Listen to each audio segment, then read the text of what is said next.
ফারাক্কা বাঁধ যখন চালু করার বিষয়টা নিয়ে শেখ মুজিবকে বলেছে যে আমরা পরীক্ষামূলকভাবে চালু করব, শেখ মুজিব অনুমতি দিলেন। সে বোধহয় আধুনিক নয়, সে প্রগতিশীল থাকবে না, এই ধরনের একটা প্রবণতা, এটা খুব পরিকল্পিতভাবে এই মাইন্ডসেটটা তৈরি করার চেষ্টা চালানো হয়েছে। আমাদের কিছু বুদ্ধিজীবী থেকে শুরু করে অনেকের মধ্যে এই প্রবণতা রয়েছে।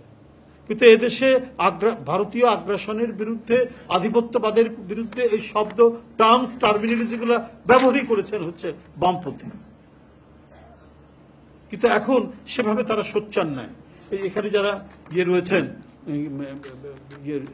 আগ্রাসন বিরোধী, মানে এই পানির উপর বিশ্লেষক বক্তব্য রাখলেন, আরো অনেকে যারা কথা বললেন,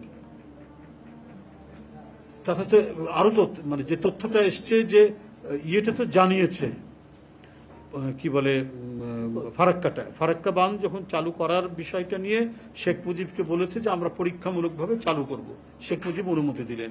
সর্বনাশ সেদিনই হয়ে গেল।